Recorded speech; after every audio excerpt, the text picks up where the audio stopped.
என்னை இங்கே அழைத்து இப்படியாக இந்த கூடுகையில் என்னுடைய சாட்சியை பகிர்ந்து கொள்வதற்கு முக்கிய காரணமாக இருக்கிற என்னுடைய குடும்ப சகோதர நண்பர் திரு பாஸ்கரன் அவர் குடும்பத்துக்கும் நான் நன்றி சொல்கிறேன்.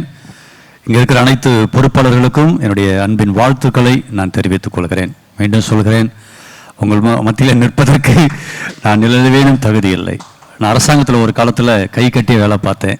இப்போ என் ஆண்டவருக்கு முன்பாக டை கட்டி ஊழியம் செய்ய கர்த்தர் என்ன பண்ணியிருக்காரு, கிருபை செய்திருக்கிறார். அவ்வளவுதான், வேற ஒன்றுமில்லை. அதுபோல என்னுடைய அழைப்பை ஏற்று என்னுடைய அருமையான பாஸ்டர் சிம்சன் பெரம்பலூர்லேருந்து என்னுடைய குடும்ப நண்பர் அவர் வந்திருப்பது மிகுந்த ஒரு மகிழ்ச்சியான காரியம். அதுபோல் எங்களுடைய உறவுகளில் தம்பி சேகர் மற்றும் சகோதரிங்களாம் திருச்சியிலேருந்து வந்திருக்கிறாங்க. அவங்களுக்கு என்னுடைய அன்பின் வாழ்த்துக்களையும் நன்றியும் நான் தெரிவித்துக் கொள்கிறேன்.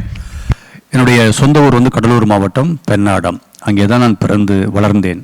பெண்ணாடம் என்று சொன்னால் பெண், ஆவு, கடம். பெண் என்றால் பெண்கள், ஆவு என்றால் பசு, கடம் என்றால் யானை.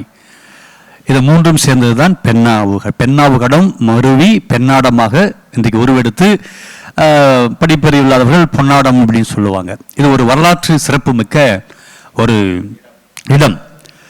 நான் ரட்சிக்கப்படுவதற்கு முன்பாக 88ஆம் ஆண்டில் அந்த கோயிலில் தான் எனக்கு திருமணம் நடந்தது. ரட்சிக்கப்பட்ட பிறகு பல ஆண்டுகளுக்கு பிறகு அதே அந்த பிரளயகாலீஸ்வருடைய கோயிலுக்கு முன்பாக அந்த கோயிலுக்கு முன்பாக இருக்கிற அந்த ஒரு மண்டபத்தில் தான் கர்த்தருடைய வார்த்தையை பிரசங்கிப்பதற்கு ஆண்டவர் எனக்கு கிருபை செய்தார். நான் அந்த எங்கள் கிராமத்தில் பார்த்தீங்கன்னா நான் நினைக்கிறேன் நான் தான் முதலாவது ரட்சிக்கப்பட்ட மனுஷன். எங்கள் குடும்பம் வந்து இந்து பாரம்பரியத்தை சார்ந்த ஒரு குடும்பம். எங்கள் அப்பா பேர் வேலாயுதம், எங்கள் அம்மா பேர் வள்ளியம்மை, என் பேர் சுப்பிரமணியன். எங்கள் அப்பா வந்து பட்டையும் போட்டு அடிக்கிறவர். ஒரு பாரம்பரியமிக்க இந்து குடும்பத்தில் நான் பிறந்தேன். எங்கள் அப்பா பார்த்தீங்கன்னு சொன்னால் அவர் ஒரு அரசாங்க அதிகாரியாக இருந்தார். சம்பளம் வாங்கினா லோக்கலில் இருக்கிற கோயிலுக்கு போவார். வருஷத்தில் ஒரு முறை பெரிய பெரிய இடங்களுக்கெல்லாம் போவார். அப்படின்னா திருச்செந்தூர், பழனி, அறுபடை வீடுகள் இங்கெல்லாம் போயிட்டு இன்னும் அப்படிப்பட்ட ஒரு பாரம்பரிய முறையில் தான் வளர்த்தார்கள். அதுக்கு பிறகு நான் என்னுடைய பள்ளி படிப்பை எல்லாம் முடிச்சுட்டு கல்லூரிக்கு நான் திருச்சிக்கு வந்தேன். 85ஆம் ஆண்டு திருச்சியில் இருக்கிற தந்தை பெரியார் கல்லூரியிலே நான் படிக்க வந்தேன். அப்பொழுது வந்த ஒரு சில மாதங்களிலே என்னுடைய ப்ரொஃபஸர் ஒருத்தர் வந்து எனக்கு அதாவது என்னோட நெருங்கி பழக ஆரம்பித்தார். அப்போ அவர் மூலமாக நான் கடவுள் இல்லை என்கிற அந்த கொள்கைக்கு நான் மாற்றப்பட்டேன். அதுக்கு பிறகு அந்த 3 ஆண்டுகள் கல்லூரியில் படிக்கிற வரையிலே நான் அந்த கடவுள் இல்லை என்கிற அந்த காரியத்தில் தீவிரமாக நான் இறங்கினேன். ஒவ்வொரு ஞாயிற்றுக்கிழமையும் எங்களுக்கு திருச்சியில் இருக்கிற இங்கே பெரியார் மாளிகை ஒன்று பில்டிங் இருக்கிறது. அந்த வழி தான் இப்போ கடந்து வந்தோம். அங்கே எங்களுக்கு வந்து ஞாயிற்றுக்கிழமை காலையில் 10 மணிக்கு கிளாஸ் இருக்கும். 1 மணி வரையில் அந்த கிளாஸ் எடுப்பாங்க. பிறகு ஒரு லஞ்ச் கொடுத்துட்டு ஒரு ரெஸ்ட் எடுத்துட்டு இப்படி வயலூர், சோமரசம்பேட்டை இப்படி போன்ற இடங்களுக்கு இப்போ நல்லா டெவலப் ஆகிடுச்சு. அப்போலாம் பார்த்தீங்கன்னா ஒரு வில்லேஜ் மாதிரி தான் இருக்கும். அப்போ அங்கே நாங்கள் திருப்பிரசங்கத்துக்கு போவோம்.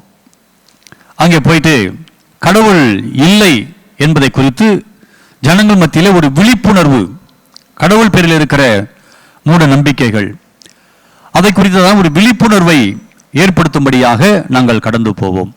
அங்கே போயிட்டு நாங்கள் என்ன செய்வோம்னு சொன்னால், கடவுள் இல்லை, கடவுள் இல்லவே இல்லை, கடவுளை வணங்குகிறவன் காட்டு மிராண்டி, கடவுளை கற்பிப்பவன் அயோக்கியன், கடவுளை பரப்புகிறவன் முட்டாள், கடவுளை மறக்க வேண்டும், மனிதனை நினைக்க வேண்டும், கடவுளை மிதிக்க வேண்டும், மனுஷனை மதிக்க வேண்டும் என்று சொல்லி அங்கே பிரசங்கம் பண்ணுவேன். இன்னும் நிறைய காரியங்கள், எல்லா தெய்வங்களை குறித்தும் பாடலாக எழுதுவோம். அப்போ அங்கே தெருவில் போய் நின்றுட்டு நாங்கள் என்ன பாடுவோம்னா, கடவுள் இல்லை, கடவுள் இல்லை, கடவுள் என்பது இல்லையே, கல்லு மண்ணும் மனிதன் செய்து வைத்த தொல்லையே. கடவுள் இல்லை, கடவுள் இல்லை, கடவுள் என்பது இல்லையே, கல்லு மண்ணும் மனிதன் செய்து வைத்த தொல்லையே.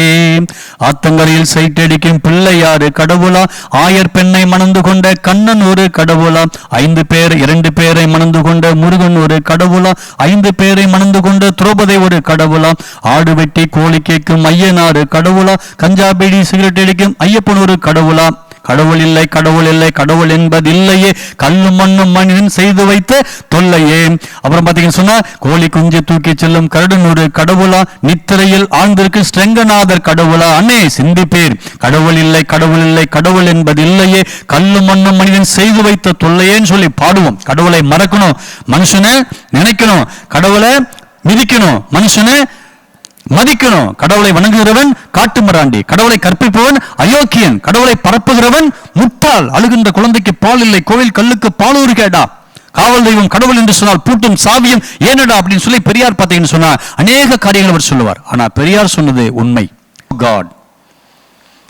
அப்போ ஆண்டவர் பாருங்க, ஒரு ஜீவனுள்ள தேவன் இருக்கும் பொழுது நான் ஒரு குறிப்பிட்ட ஆண்டுகள் என்ன செய்யறேன், கடவுள் இல்லை என்று பிரசங்கித்தேன். ஆண்டவர் நினைச்சிருந்தா என்ன பண்ணிருக்கலாம், ஒரு தட்டு இருந்தா அட்ரஸ் இல்லாம போயிருப்பேன். எப்போதுமே பாத்தீங்கன்னா கடவுள் நம்ம பின்னாலேயே வருவார். நம்ம பின்னாலேயே வந்து நமக்குன்னு ஒரு டைம் வச்சிருக்கிறார். அந்த டைம் வரும்பொழுது என்ன பண்ணுவார், நம்மள கேட்ச் பண்ணிடுவார். இப்ப கேட்ச் பண்ணிட்டு நம்ம என்ன பண்ண முடியாது, எங்கேயுமே போக முடியாது. இப்போ அதுக்கு பிறகு நான் என்ன செய்தேன், சில காரியங்களை நான் கற்றுக்கொண்டேன். அந்த சில புத்தகங்களை படிக்க ஆரம்பித்தேன். அகத்தியர் என்கிறதான ஒரு முனிவருடைய அந்த புத்தகங்கள், அவருடைய பாடல்கள்லாம் படிக்கும் பொழுதுதான் எனக்கு பார்த்தீங்கன்னு சொன்னா, கடவுள்னா யார், கடவுள் எப்படிப்பட்டவராக இருக்க வேண்டும், கடவுளுக்கான பதம் என்ன, கடவுளுக்கான இலக்கணம் என்ன என்று சொல்லி படிக்க ஆரம்பித்தேன்.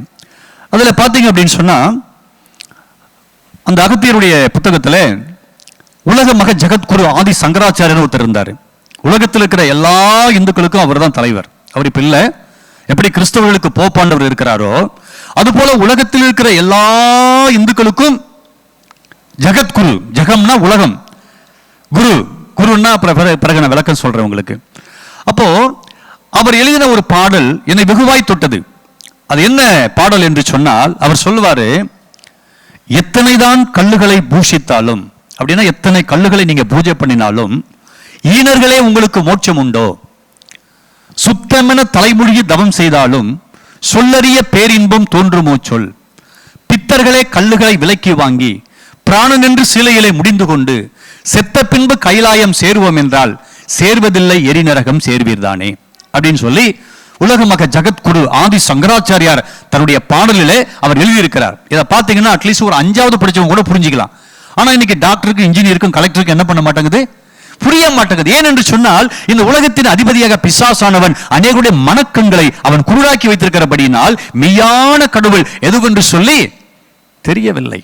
அப்போ இந்த உலகத்தினுடைய பக்தி எப்படி இருக்கு என்று சொன்னால், குளித்து விட்டு கோயிலுக்கு போறதும் செருப்பணியாமல் கோயிலுக்கு போறதும் சுத்தம்னு அவங்க நினைக்கிறாங்க. அதனால அவர் சொல்றாரு, சுத்தமென தலைமொழியை தவம் செய்தாலும் சொல்லறிய பேரின்பம் தோன்றுமோ சொல், பித்தர்களே கல்லுகளை விலைக்கு வாங்கி பிராணென்று சீலையிலே முடிந்து கொண்டு, அதுதான் எங்களுக்கு ஜீவன் என்று முடிந்து கொண்டு செத்த பின்பு கைலாயம், அப்படி என்றால் செத்த பின்பு நீங்கள் பரலோகம் போவீர் என்று சொன்னால் போவதில்லை, சேர்வதில்லை, எரிநரகம் சேர்வீர்தானேன்னு உலக மக ஜெகத்குரு ஆதி சங்கராச்சாரியர் எழுதியிருக்கிறார்.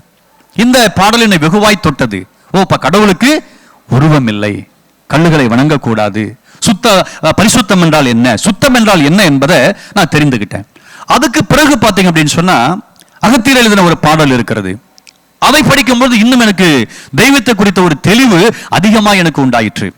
அவர் சொல்லுவார் பாருங்க, வணங்குவாய் ஜெகஜோதி ஒருவனாகி மாநிலத்தை ஒருடையில் வகுத்து குவலயத்தில் தான் உதித்து குருவாய் வந்து ஜனமான சம்சாரம் ஒன்றில்லாமல் சன்னியாசி போல் தவம் இருந்து அன்பான சித்தர்களை அமைத்துவிட்டு அகன்றதலம் சென்றவரை வணங்குவாயே அப்படின்னு ஒரு பாடல் எழுதியிருந்தார்.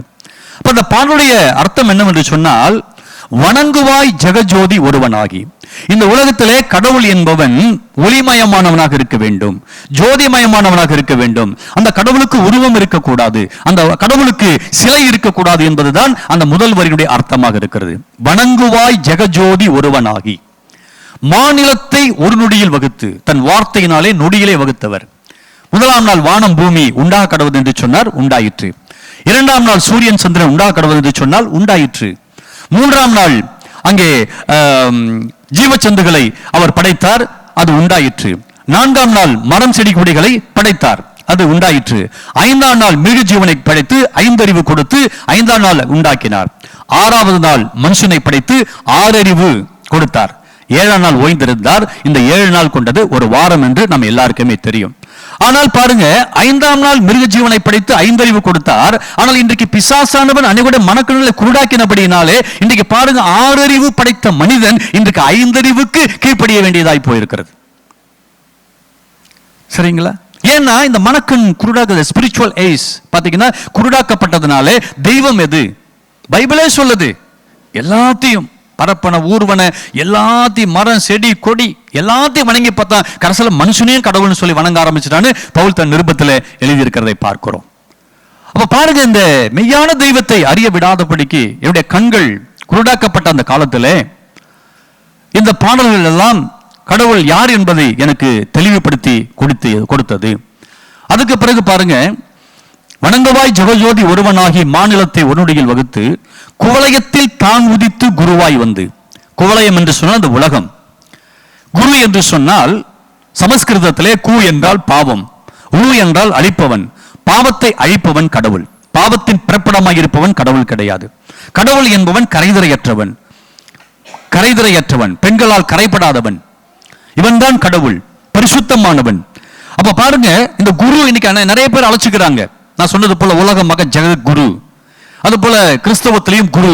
பைபிளே சொல்லுது, என்னை குரு என்று அழைக்காதிருப்பான்னு சொல்லி ஆண்டவரே சொல்றாரு. அப்ப குரு என்று சொன்னால் கு என்றால் பாவம், ரு என்றால் அழிப்பவன். பாவத்தை அழிப்பவன் தான் கடவுள். அப்ப இயேசு கிறிஸ்து இந்த உலகத்துல பாவத்தை அழிப்பவராக, அந்த பேருடைய அர்த்தமே என்ன தெரியுங்களா? தமது ஜனங்களின் பாவங்களை நீக்கி சுத்திகரிக்கிறவர், பரிசுத்தமாக்குகிறவர். அந்த அடையாளத்தோட வந்த ஒரே ஒரு தெய்வம் யாருன்னு சொன்னா இயேசு கிறிஸ்து. அப்போ கோலயத்தில் தான் உதித்து குருவாய் வந்து ஜனமான சம்சாரம் ஒன்றில்லாமல். கடவுளுக்கு என்ன இருக்கக்கூடாது? ஜாதி மதம், பிரதர் சொன்னது போல சம்சாரம் மின்சாரம் எதுவுமே என்ன பண்ணக்கூடாது, இருக்கக்கூடாது. என்று சொன்னா கடவுள் என்பவன் கரைதிரையற்றவன், உலகத்தால் கரைபடாதவன், பெண்களால் கரைபடாதவன். அதனால்தான் ஆண்டவர் சொல்லும் பொழுது இந்த உலகத்தின் அதிபதி வருகிறான், அவனிடத்தில் கொடுப்பதற்கு என்னிடத்திலே ஒன்றுமே இல்லை. இந்த உலகத்தில் எத்தனையோ தெய்வங்கள் இருக்கிறது, 33 கோடி தெய்வம் இந்த உலகத்தில் இருக்கிறது. ஆனால் ஒரு தெய்வமும் சொல்லல. ஆனால் இந்த பரிசுத்த வேதம் சொல்லுகிறது, வேதமே பரிசுத்த வேதம் சொல்லுகிறது, நான் பரிசுத்தராய் இருக்கிறது போல நீங்களும் பரிசுத்தமாய் என்று சொல்லி அந்த தைரியமாய் சொன்ன ஒரே ஒரு தெய்வம் யாருன்னு சொன்னா இயேசு கிறிஸ்து மாத்திரமே. அதான் பாருங்க, குவலயத்தில் தான் உதித்து குருவாய் வந்து ஜனமான சம்சாரம் ஒன்றில்லாமல் சன்னியாசி போல் தவம் இருந்து. சன்னியாசி என்று சொன்னால் பிரம்மச்சாரி. அதனால்தான் சமஸ்கிருத ஸ்லோகம் சொல்லுகிறது, ஓம் ஸ்ரீ பிரம்ம புத்திராயன நமக. பிரம்மனாக இந்த உலகத்தில் பிரம்மச்சாரியாக. பிரம்மச்சாரிக்கு என்ன இருக்கக்கூடாது? எதுவுமே இருக்கக்கூடாது. சொத்து சுகம், மனைவி பிள்ளைங்க எதுவுமே இருக்கக்கூடாது. அதனால தான் சன்னியாசி சொல்றாங்க பாத்தீங்களா, நான் சன்னியாசி ஆயிட்டேன் அப்படின்னு சொல்லி. அப்ப ஜனமான சம்சாரம் ஒன்றில்லாமல் சன்னியாசி போல் தவம் இருந்து அன்பான சித்தர்களை, அன்பான சீடர்களை அமைத்து விட்டு அகன்றதலம் சென்றவரை வணங்குவாயே. அப்போ இந்த பதத்துக்கு உட்பட்டவன் தான் கடவுள். ஜோதியாக இருக்க வேண்டும், உலகத்தை தன் வார்த்தையினால் சிருஷ்டித்தவனாக இருக்க வேண்டும், ஜனங்களின் பாவங்களை நீக்குவன கழுவுறவனாக இருக்க வேண்டும், கரைதிரையற்றவனாக இருக்க வேண்டும். இப்படிப்பட்ட ஒரு பதத்திற்கு உட்பட்டவன் தான் கடவுள். உலகத்தில் பாருங்க, நம்ம மனுஷங்களை பிரிக்கிறோம். எல்லாரும் all are human being. But நல்ல மனுஷன் கெட்ட மனுஷன் நம்ம என்ன பண்றோம்? பிரிக்கிறோம். ஏன்னா அவனுடைய வாழ்வாதாரத்தை குறித்து, அவனுடைய நடை வாழ்க்கை முறையை குறித்து. அது போல உலகத்தில் பாத்தீங்கன்னா நிறைய கடவுள் இருக்கிறாங்க. நான் சொன்னது போல 33 crores gods in the world. 33 கோடி. அதுக்கெல்லாம் எங்கிருந்து வந்தது, எப்படி வந்துச்சுன்னு போதகர்களுக்கும் கிறிஸ்துவ மக்களுக்கும் உங்களுக்கு நன்றாக தெரியும். அதனால்தான் வேதம் சொல்லுகிறது, எல்லா தேவர்களிலும் அவரே பயப்படத்தக்கவர். ஓகே, அப்ப பாருங்க, இப்படி நான் இதெல்லாம் கற்றுக்கொண்ட பிறகு நான் என்ன செய்தேன், மெதுவாக அப்படியே இயேசு கிறிஸ்து தான் மெய்யான கடவுள் என்பதை குறித்து அறிந்து அப்படியே நான் வந்தேன். பைபிள் படிக்க ஆரம்பிச்சேன். எங்க அப்பா நான் சொன்னது போல பட்டையும் போட்டு அடிக்கிறவர், ஒயிட் அண்ட் ஒயிட்ல தான் இருப்பாரு. அப்போ நான் அந்த பெரியார் கொள்கையில் இருக்கும் போதே இது மாதிரி எங்க கிராமத்துல டான் பிரிச்சு போவேன். அப்போ எங்க அப்பா பட்டையும் போட்டு அடிக்கிறாரு எனக்கு தெரியும். அப்ப எங்க வீட்டு முன்னாலேயே கரண்ட் எடுத்து அந்த மெக்கஃபோன்ல நான் என்ன பண்ணுவேன், அவர் கேட்கணுன்னே என்ன பண்ணுவேன் சொல்லுவேன், பட்டை அடிப்பது பக்தியா, தலை மொட்டை அடிப்பது பக்தியா, கொட்டை அணிவது பக்தியா, சிந்திப்பீர் கொஞ்சம் புத்தியால் அப்படின்னு. உடனே எங்க அப்பா எங்க அம்மாட்ட சொல்லுவாரு, இப்படி எல்லாம் சொல்லிட்டா நான் வந்துருவேனா அப்படின்னுவாரு. அப்போ எல்லாத்துக்கும் அர்த்தம் இருக்கு. பட்டை அடிக்கிறதுக்கு அர்த்தம் இருக்கு, தொட்டு வைக்கிறதுக்கு அர்த்தம் இருக்கு. ஆனால் அது என்ன செய்யுது என்று சொன்னால், ஒரு சில இனங்கள், ஒரு சில குரூப் என்ன வயிற்று பிழைப்புக்காக அதை ஆன்மீகமாக மாற்றி விட்டார்கள். அஞ்ஞானம், விஞ்ஞானம், மெய்ஞானம். அதாவது அஞ்ஞானம், அஞ்ஞானம் என்று சொன்னால் ஏன் செய்யறோம், எதுக்கு செய்யறோம் அப்படின்னு தெரியாது. எங்க அப்பா பட்டையும் போட்டு அடிப்பாரு, நானும் அதே மாதிரி என்ன பண்ணுவேன்னு சொன்னா, ஒயிட் அண்ட் ஒயிட்ல எனக்கு ஒரு ஆசை, ஒயிட் அண்ட் ஒயிட்ல பட்டையும் போட்டு அடிச்சுட்டு போய் ஆபீஸ்ல உட்காருவேன். ஆனா ஒரு load application form fill up பண்ணு சொன்னா 50 ரூபா லஞ்சம் வாங்குவேன், 50 ரூபா லஞ்சம் வாங்குவேன். ஏன்னா இன்னைக்கு பாத்தீங்கன்னா, அதாவது அதாவது பைபிள் சொல்கிறது, வேஷமாகவே மனுஷன் திரிகிறான், விருதாவாகவே சஞ்சலப்படுகிறான். அப்போ பாருங்க, இப்படிலாம் எங்க அப்பா அப்படி பட்டையும் போட்டு அடிக்கிறவர், ஒயிட் அண்ட் ஒயிட்ல போவாரு. அப்ப என்ன கேட்பாங்க, ஏன் என்னுடைய வாலிபர் பசங்க தம்பிங்கெல்லாம் கேட்பாங்க, என்னடா சுப்பிரமணி இப்பயே பக்தி பரவசம்லாம் தாண்டவம் ஆடுது, பட்டையும் பொட்டும் ஒயிட் அண்ட் ஒயிட் தான் அப்படின்னு சொல்லி ஏன் அடிக்கிறேன்னு கேட்டாங்க. நான் சொன்னேன், எனக்கு தெரியாது, எங்க அப்பா அடிக்கிறாரு, நான் அடிச்சேன். இன்னைக்கு அநேகர் அப்படித்தான், ஏன் செய்யறோம், எதுக்கு செய்யறோம்னு தெரியாமலே நம்ம என்ன செய்கிறோம், இன்றைக்கு மெய்யான தெய்வத்தை விட்டு விட்டு இன்னைக்கு என்ன செய்யறோம், சில தெய்வம் அல்லாததை நம்ம என்ன பண்றோம், இன்னைக்கு வணங்கி கொண்டிருக்கிறோம். நான் சொல்லுவேன், எனக்கு தெரியாது, ஆனால் பட்டை அடிப்பதற்கு ஒரு காரணம் இருக்கிறது, எல்லாத்துக்குமே காரணம் இருக்கிறது. மெட்டி அணிவதற்கு ஒரு காரணம் இருக்கிறது, தாலி அணிவதற்கு ஒரு காரணம் இருக்கிறது, எல்லாத்துக்குமே பாத்தீங்க அப்படின்னு சொன்னா காரணம் இருக்கிறது. ஆனால் அந்த அறிவியல் பூர்வமான அந்த காரியத்தை ஒரு சில அதாவது இனம் வயிற்று பிழைப்புக்காக அதை ஆன்மீகமாக மாற்றி ஜனங்களை ஏமாற்றி கொண்டிருக்கிறதை இன்னைக்கு அநேகர் அறியாமல் இருக்கிறார்கள். ஓகே, இப்படி இருக்கும்போது நான் என்ன செஞ்சேன், நான் ஒரு அரசாங்க வேலையில நான் இருந்தேன்.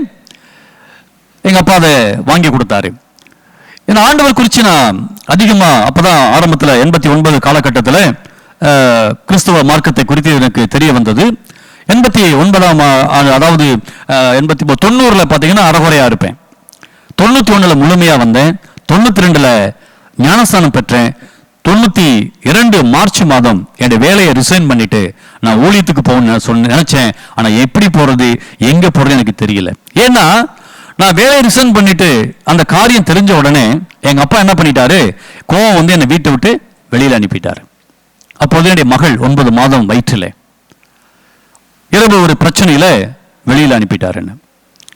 என்ன சொன்னார் அப்படின்னு சொன்னா, ஒரு வீட்டில் ஒரு சின்ன பிரச்சனை, ஏன்னா வேலையை ரிசைன் பண்ணிட்டேன், கையில காசு இல்லை. எங்க அம்மாட்ட கொஞ்சம் காசு கேட்டேன், அவங்க தரமாட்டேன்ட்டாங்க. ஆனால் நான் என்ன பண்ணிட்டேன், கொஞ்சம் கோவம் வந்து பிரச்சனை பண்ணிட்டேன். அப்புறம் எங்க அப்பா ஆபீஸ் முடிஞ்சு வந்த உடனே என்ன சொன்னாரு சொன்னா, இப்படி பிரச்சனை பண்ணிட்டு இருக்கான் காலையில இருந்து அப்படின்னு. அப்ப எங்க அப்பா சொன்னாரு, பிரச்சனை பண்ண வேண்டிய அவசியமே இல்லை, நான் அவரை பெற்றேன், வளர்த்தேன், படிக்க வச்சேன், கல்யாணம் பண்ணி வச்சேன், வேலை வாங்கி கொடுத்தேன். அந்த வேலையும் அவர் வேண்டான்னு சொல்லிட்டு இந்த மதம் தான் பெருசுன்னு சொன்னார் இல்லையா, அப்ப அந்த மதமே சோறு போடட்டும், எதுக்கு இங்க வந்து என்னிட்ட குடும்பத்துல பிரச்சனை பண்றாரு, அவர் வீட்டை விட்டு வெளியில போலாம். அப்போ என்ன அதிகமா எங்க அப்பா நேசிப்பார், டிஸ்டன்ஸ் கீப் அப் பண்ணாலும் அதிகமா, ஏன்னா 10th அட்டெம்ப்ட் இல்லாம பாஸ் பண்ண ஒரே ஆள் எங்க ஊர்ல நான் தான். அது போல காலேஜுக்கு போன முதல் ஆள் நான் தான். அதனால பாத்தீங்கன்னு சொன்னா ரொம்ப விரும்ப நிறைய காசை கொடுப்பாரு. அது மேல எங்க அம்மாவும் நிறைய கொடுப்பாங்க. சோ இப்படி இருக்கிற காலகட்டத்தில் வேலையை ரிசைன் பண்ணினதுனால எங்க அப்பாவுக்கு கோவம் வந்து, நியாயமான காரியம் தான், எந்த பெற்றோருக்கும் அந்த வேலையை வாங்குறதுக்கு அப்போவே பாத்தீங்கன்னா 40,000 கொடுக்க ஆள் ரெடியா இருந்தாங்க. ஆனா எனக்கு எங்க அப்பா இன்னொரு ஆபீசர் மூலமா சொல்லி அந்த வேலையை வந்து வாங்கி கொடுத்தாங்க. ஆனா பாத்தீங்கன்னா நான் 92ல 3.5 ஆண்டு காலம் வேலை செஞ்சுட்டு நான் அதை ரிசைன் பண்ணதை எங்க அப்பா வீட்டை விட்டு என்னை வெளியில அனுப்பிச்சிட்டாரு. அப்ப நான் என்ன பண்ணேன், அப்பா அப்படி 3 முறை சொல்லிட்டாரு, வீட்டை விட்டு வெளியில போலாம், என் சொத்துலயோ சுகத்திலயோ அவனுக்கு பங்கு இல்லை அப்படின்னு சொல்லும் பொழுது, அப்புறம் எனக்கு நான் என்ன பண்ணேன், கோவம் வந்து, சரி இப்படிதானே சொல்றீங்க, எந்த மதத்தை நம்பி போறேன்னு தானே சொல்றீங்க, பைபிள் எடுத்து இந்த மதத்தை நம்பி தான், இது மதம் அல்ல மார்க்கம். அப்போ எனக்கு தெரியாத மதம் என்று சொல்லி, Christianity is not a religion, it's a good way, அது வந்து நல்ல ஒரு ஜீவ மார்க்கம். அப்போ இந்த பைபிள் தான் நம்பிதான் நான் போறேன். இந்த நான் வணங்குற கடவுள் உயிருள்ளவரா இருந்தா நான் ஒரு காலத்துல திரும்பி என்ன பண்ணுவேன், வருவேன்.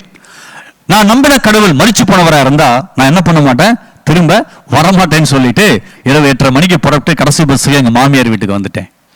அப்போ அங்கே வரும் பொழுது எனக்கு ரொம்ப கஷ்டம். மாமனார் ரயில்வேல இருந்தாலும் கூட அவர் கோட்டர்ஸ்ல இருந்தாங்க. எங்க பெரிய மாமியாரோட நாங்க இங்க இருந்தோம். ரொம்ப கஷ்டப்படுற குடும்பம். அப்ப பாத்தீங்கன்னா என் பிள்ளைக்கு ஒரு 1/4 லிட்டர் பால் வாங்க கூட காசு இல்லைன்ட்டேன். ரொம்ப கஷ்டப்பட்டேன். அப்போ பல சிந்தனைகள், இந்த கடவுளுக்காகத்தான் இந்த வேலையை ரிசைன் பண்ணினேன். ஏன்னா ஒரே ஒரு வசனம் என்ன தொட்டது. ஏன்னா அதாவது நான் போயிட்டு நான் சொன்னது போல பட்டையும் போட்டு அடிப்பேன், ஒயிட் அண்ட் ஒயிட்ல போவேன். அங்க போய் ஆபீஸ்ல உட்காந்து ஒரு தாட்கோல் ஒன்று ஃபில் பண்ணோம்னா 50 ரூபா 100 ரூபா லஞ்சம் வாங்குவேன். அது எனக்கு பாவமா தெரியாது. ஆனால் அந்த வேதாகமத்தை படித்தேன். பரிதானம் வாங்காதே அப்படிங்கிற ஒரு வசனம் என்னை தொட்டது. உடனே நான் என்ன பண்ணேன், அந்த ஒரு சில மாதங்களில அந்த வேலையை ரிசைன் பண்ணிட்டு நான் கடவுளுக்கு சேவை செய்யணும் அப்படின்னு சொல்லிட்டு நான் வந்துட்டேன். இதனை மொத்தம் வீட்டை விட்டு நான் வெளியாக்கப்பட்டேன். அப்போ வந்து ரொம்ப கஷ்டம். அப்போ எங்கள் ஊரில் இருக்க சக்கராலையில் திரும்ப ஏதாவது ஒரு வேலை கேட்கலாம் அப்படின்னு சொல்லி போனால் அங்கேயும் பார்த்தீங்கன்னா டெய்லி போவேன், மதியம் வரையில் இருப்பேன். திரும்ப அவங்க என்ன பண்ணுவாங்க, சாயந்தரம் வாங்குவாங்க, அடுத்த நாள் வாங்குவாங்க. இப்படியே அலகழிச்சிட்டு இருந்தாங்க. கையில் காசு இல்லை ஹோட்டலில் சாப்பிட்றதுக்கு. அப்போ பக்கம்தான் வீடு, மாமியார் வீடு. அங்கே போயிட்டு சிஸ்டர் குழந்தை வச்சிருக்கிறாங்க, சீக்கிரம் சாப்பாடு கொடுங்க, இன்ஜினியர் வந்து இப்போ 2 மணிக்கு வர சொன்னார் அப்படின்னு. எங்கள் மாமியார் கிச்சன்ல இருந்துட்டு சொன்னாங்க, இதுக்கு ஒன்றும் குறைச்சல் இல்லை அப்படின்னாங்க. இதுக்கு ஒன்றும் குறைச்சல் இல்லை. ஏன்னா வேலை இருக்கிற வேலையை தொலைச்சி விட்டு என்னவோ சாமியை நம்பி வேலையை ரிசைன் பண்ணிட்டு இங்க வந்து சீக்கிரம் சோறு கொடுங்க, இன்ஜினியர் பார்க்க வர சொன்னாரு சொல்லி கிச்சன்ல இருந்து அந்த சத்தம் கேட்ட உடனே என்னை அறியாமலே அந்த வார்த்தை எனக்கு தாங்க. ஏன்னா எங்க வீட்டில் சாப்பாட்டுக்கு குறைவு கிடையாது. அம்மா வந்து நல்ல விவசாயம் பண்றவங்க, அப்பா வந்து அரசாங்க அதிகாரி.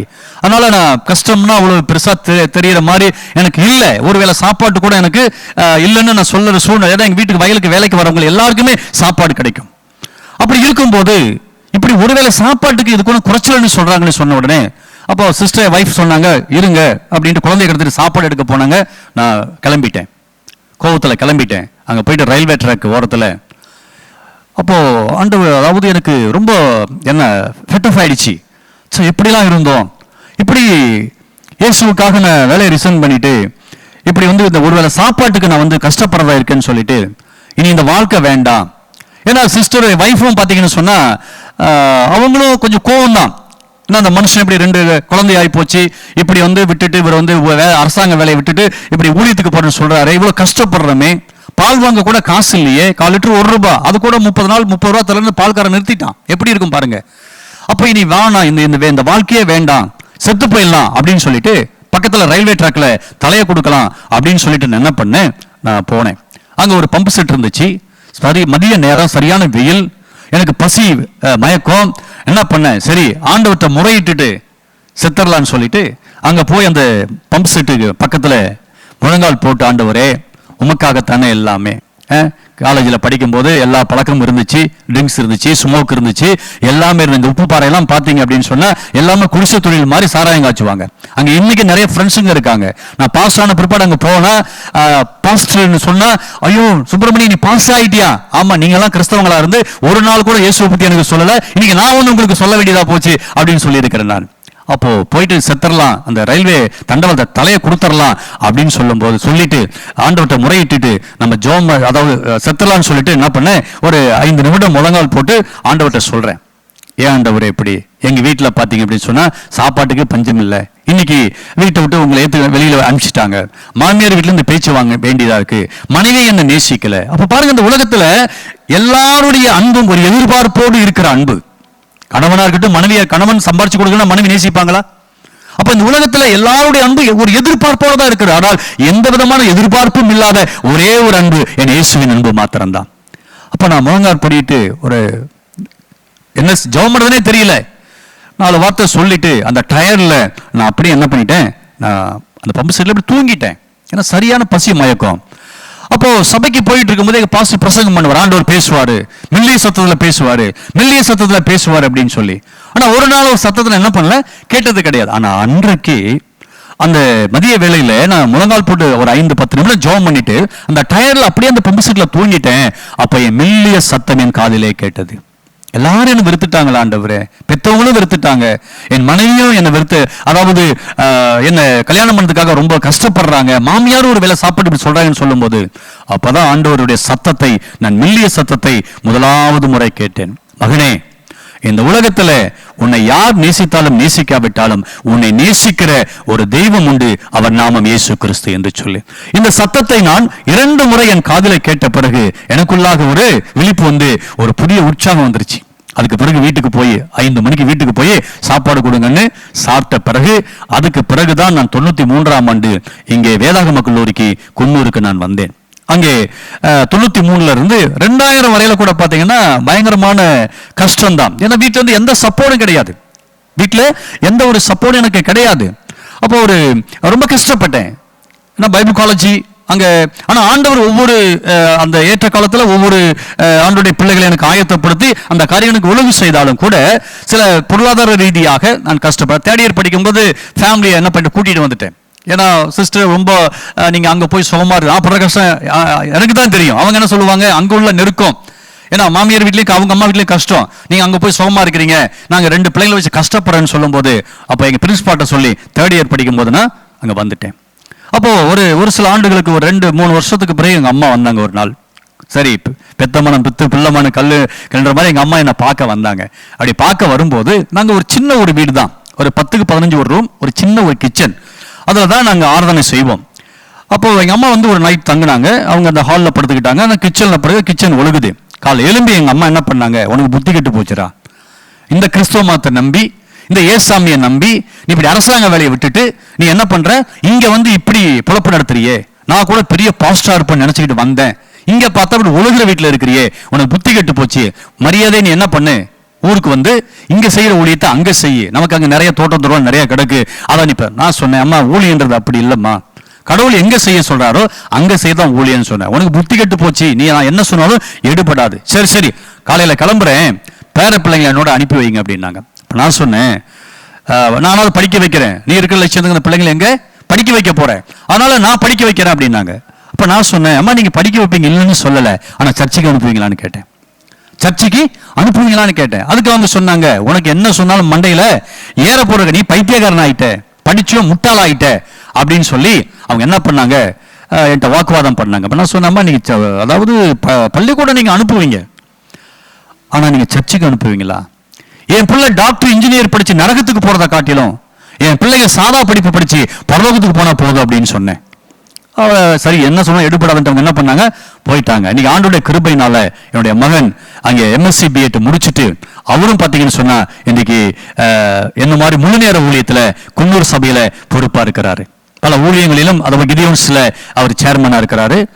இப்படி ஊழியத்தை என்னுடைய மகளும் பார்த்தீங்கன்னு சொன்னா காரைக்குடியில் இப்பதான் கடந்த ஆண்டு மேரேஜ் ஆச்சு. அவங்களும் MA MEd முடிச்சுட்டு அங்க ஒரு ஸ்கூல்ல டீச்சரா இருக்கிறாங்க. இவங்க 2 பேருக்குமே எந்த விதமான எஜுகேஷன் லோன் என்ன பண்ணல, வாங்காமலே. ஏன்னா அன்னைக்கு வந்து என் மகளை 3ஆவதுல இருந்து 4ஆவது அனுப்புறதுக்கு எனக்கு காசு இல்லை, 1 மாசம் ஸ்கூலுக்கு அனுப்பல. ஆனால் ஆண்டவர் எங்களுக்கு என்ன பண்ணாரு, கிருபை செய்தார். இப்படிதான் என்னுடைய ஆரம்ப கால வாழ்க்கை. அதாவது கடவுள் இல்லை என்கிற அந்த கொள்கையிலிருந்து நான் ஆண்டவருக்குள்ளாக இப்படிதான் வந்தேன்.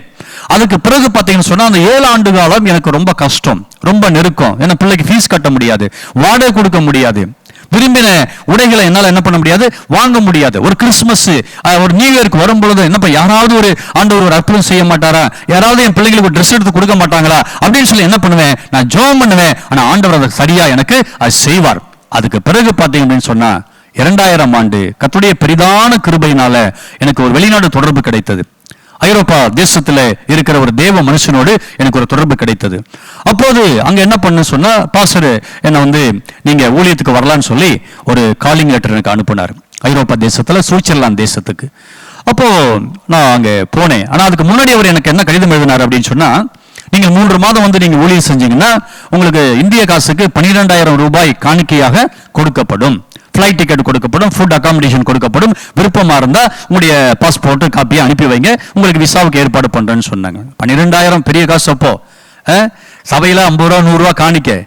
அப்போ ஓகே நான் வரேன்னு சொல்லிட்டு நான் போயிட்டேன். அங்க போகும்போது கூட பாருங்க எனக்கு 15 டேஸ் தான் விசா கொடுத்தாங்க. அங்க திரும்ப 15 நாளைக்கு நம்மளை கூப்பிடுவாங்களா அப்படின்னு நினைச்சேன். ஆனா என்ன கூப்பிட்டு அந்த சுவிஸ் பாஸ்டர் அவர் என்ன பண்ணாரு, ஃபர்ஸ்ட் டைம் 15 டேஸ் விசா கொடுக்கறது ஒரு பெரிய காரியம், நீங்க வாங்க லார்ட் வில் சம்திங் அப்படின்ட்டாரு. நான் போயிட்டேன். அங்க போயிட்டு சென்னை ஏர்போர்ட்ல போயிட்டு இமிகிரேஷன்ல நான் என்ன பண்றேன், என்னுடைய பாஸ்போர்ட்டை கொடுக்குறேன். அங்க ஒரு ஆள் என்ன பண்றாரு, பட்டையும் முட்டை அடிச்சுட்டு உட்கார்ந்து இருக்கிறார். பாஸ்போர்ட்டை கொடுக்குறேன், பார்த்துட்டு what's your name, Subramanian. Subramanian, what are doing அப்படின்னாரு. எங்க என்ன இன்வைட் பண்ண பாஸ்டர் சொன்னாரு, நீங்க ஏர்போர்ட்ல கவனமா பேசணும், நீங்க ப்ரீச்சிங் பண்ண போறீங்கன்னு சொன்னா விசா ரிஜெக்ட் ஆயிடும், விசா கிடைச்சிச்சு அனுப்பிடுவாங்க நினைக்காதீங்க, எந்த கிறிஸ்டியன் கண்ட்ரியிலும் ப்ரீச்சிங் ரைட்ஸே கிடையாது. நான் பிரசங்கம் பண்ண போறேன்னு சொன்னா விசா தரமாட்டாங்க, ஃப்ரெண்ட் விசிட்னு சொல்லுங்கன்ட்டாரு. எனக்கு அதை மறந்துட்டு பழக்க தோஷம், ஐ அம் த சர்ச் பிரீஸ்ட் அப்படின்ட்டேன். பாஸ்போர்ட்டை வச்சுட்டு அடுத்த 4 பேரை அனுப்புறான். எனக்கு ஃபர்ஸ்ட் டைம் குபு குபுன்னு வேர்க்குது, ஆனா ஸ்தோத்திரம் சொல்லிக்கிட்டே இருக்கிறேன் நான். அடுத்த 4 பேரை அனுப்பிட்டு திரும்ப பாஸ்போர்ட் எடுத்தான். எடுத்துட்டு வேர் ஆர் யூ கோயிங் அப்படின்னு சொன்னா, சுவிட்சர்லாந்து. ஃபார் வாட் அப்படின்னா, I have some friends in Switzerland, they had invited me, so I am going to Switzerland. Oh, you have big friend in Switzerland? Why not அப்படின்னு தைரியம் வந்துருச்சு. என்ன அப்புறம் என்ன பண்ண, திரும்ப பாஸ்போர்ட்டை வச்சுட்டான். இன்னைக்கு என்ன ஒரு வழி பண்ணிடுவான் அப்படின்னு நினைச்சிட்டு நான் ஸ்தோத்திரம் பண்ணிக்கிட்டே இருக்கிறேன்.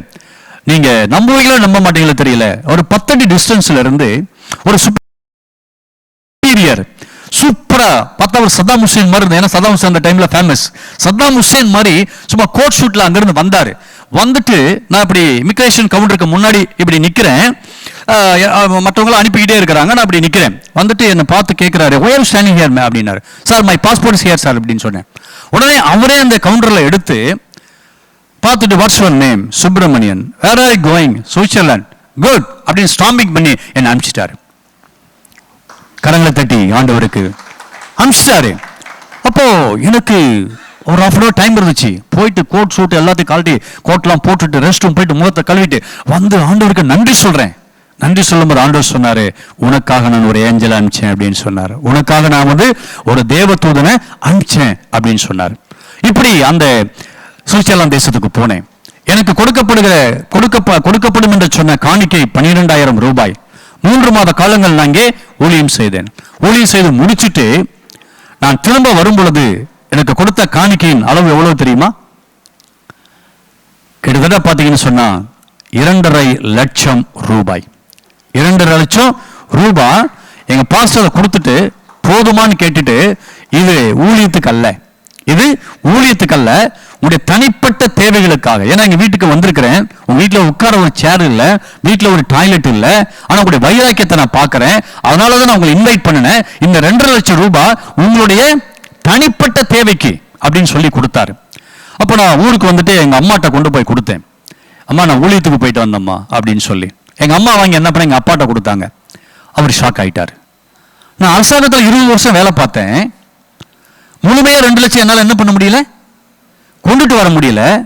இவன் என்ன ஊழியத்துக்கு போறேன்னு சொன்னா, பைபிள் காலேஜ் போனதுல இருந்தே நான் அவன் மேல எந்த விதமான கவனத்தில் எடுக்கிறது கிடையாது. ஆனா 3 மாசம் ஊழியத்துக்கு போயிட்டு வந்துட்டு 2,5 லட்சம் ரூபாய் கொண்டுட்டு வரானே. அப்போ அவன் நம்பி போன கடவுள் உண்மையான கடவுள் என்று சொல்லி அந்த பட்டையும் பொட்டு மடிக்கிற மனுஷன் ரட்சிக்கப்பட்டார். அதுக்கு பிறகு நான் ஊருக்கு போகும்போதெல்லாம் எனக்கு முன்னாடி எந்திரிச்சு என்ன பண்ணுவாரு, அந்த ஆபீஸ் பேக் போறோமா 7:30 புறப்பட்டு பாஸ்டர் ரெடியாக சொல்லுமா அப்படின்னு சொல்லி ரெடி ஆகிட்டு என்ன பண்ணுவாரு, என்னுடைய நான் என் கார்லயே சர்ச்சை கூட்டிட்டு வருவேன். நான் ஒரு நாள் அவர் மரித்து போன பிறகு 5 வருடம் ரட்சிக்கப்பட்டு 5 வருடங்களுக்கு பிறகுதான் அவர் மரிச்சாரு. அதுக்கு பிறகு பாத்தீங்க அப்படின்னு சொன்னா, நான் ஒரு நாள் அவருடைய பைபிள் எடுத்து பார்க்கும்போது நான் 12 பிரசங்கத்தை அவர் குறிப்பெடுத்து வைத்திருந்தார். ஆமென். அப்ப பாருங்க எப்படி ஆண்டவர் பாத்தீங்கன்னு சொன்னா, எப்படி அவர் பட்டையும் பொட்டு அடிக்கிற ஆள். அதுக்கு பிறகு எங்க அம்மா ரட்சிக்கப்பட்டாங்க. அதுக்கு பிறகு எங்க முழு குடும்பமும், கடைசி மட்டும் இன்னும் கடைசி தங்கச்சி வீட்டுக்காரரு அவர் ஹெட் மாஸ்டர். என் குடும்பத்துல 7 பேர் அரசாங்க வேலையில் இருக்கிறாங்க. நான் மட்டும்தான் ரிசைன் பண்ணிட்டு வந்துட்டேன் ஊழியத்துக்கு. அப்போ அங்க பாத்தீங்கன்னு சொன்னா என் கடைசி தங்கச்சி வீட்டுக்காரர் மட்டும் ரட்சிக்கப்படல. அவர் என் முன்னாலே ஒரு நாள் சொல்லிட்டாரு, நான் இறந்துட்டாலும் தப்பி தவிர என் பிள்ளைங்களை, ஏன்னா நான் போகும்போது அப்ப சின்ன பிள்ளைங்களா இருக்கும்போது சர்ச்சை கூட்டிட்டு கார்ல வந்துருவாங்க. ஆனா ஒரு நாள் என்ன உட்கார வச்சு சொன்னாரு, ஏங்க அவர் ஹெட்மாஸ்டர், இப்போ ஹெட்மாஸ்டர் இருக்கிறாரு, தப்பி தவறி நான் இறந்துட்டாலும் என்ன பையன் பிள்ளைங்களை நீங்க கன்வெர்ட் பண்ணிடாதீங்க அப்படின்னு சொல்லி அவர் மட்டும்தான் குடும்பத்தில் ரட்சிக்கப்படல. அப்ப அந்த ரட்சிக்கப்பட்ட நாட்கள்ல பாத்தீங்கன்னு சொன்னா, இன்னைக்கு எங்க பெண்ணாடம் ட்ரினிட்டி ஃபுல் காஸ்பல் சர்ச்சில் எங்க ஏன் மூலமா கர்த்தருடைய கிருபையால் ரட்சிக்கப்பட்ட ஜனங்கள் தான் அதிகமா இருப்பார்கள்.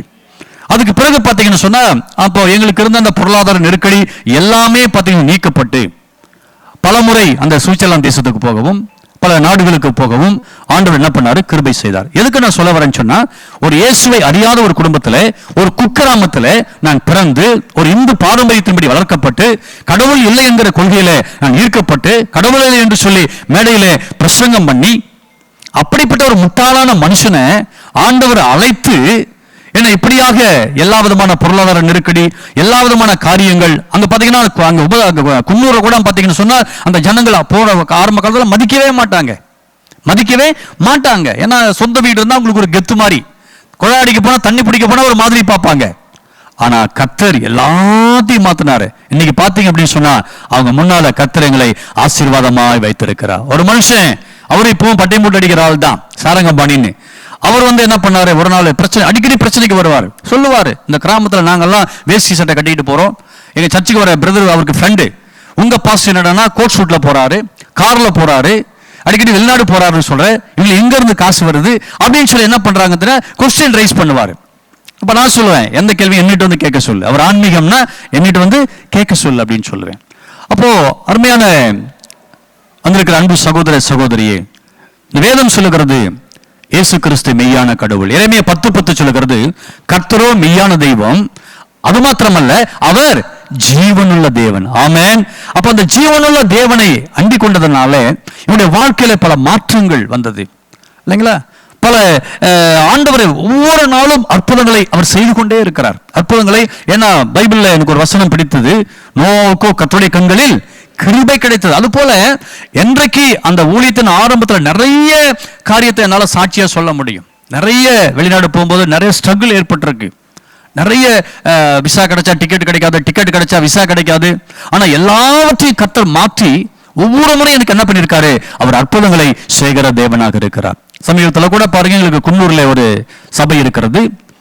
கடந்த 2019ஆம் ஆண்டு அந்த வீட்டையும் சர்ச்சையும் என்கிட்ட ஹேண்ட் ஓவர் பண்ணிட்டு, அந்த பாஸ்டர் கொஞ்சம் குடும்ப பிரச்சனை நிமித்தமா அவர் ஸ்ரீலங்கா போயிட்டாரு, அவங்க வைஃப் வந்து பிரான்ஸ் போயிட்டாங்க.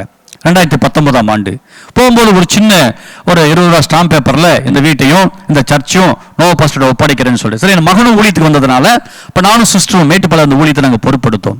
அப்புறம் கொஞ்ச நாள் என்ன பண்ணாங்க, வீட்டுக்கு வாடகையாவது கொடுங்க, சர்ச்சை வந்து நீங்க ஃப்ரீயா நடத்திக்கிறீங்க அப்படின்னாங்க. இப்போ கொஞ்சம் ஒரு 70,000 பக்கம் ஒரு 2-3 டைம் கொஞ்சம் கொஞ்சமா காசு கொடுத்தேன். அப்புறம் கடந்த ஒரு 2 வருடமா என்ன பண்ணாங்க, அந்த வீட்டை வாங்குங்க. அந்த வீட்டை வாங்குங்க. எவ்வளவு? 35 லட்சம். நல்ல வீடு, நல்ல டபுள் பெட்ரூமு, கார் பார்க்கிங்கோட எல்லாமே நல்ல பெரிய வீடு. அப்போ 35 லட்சம். 35 லட்சத்துக்கு நாங்கள் எங்கே போறது?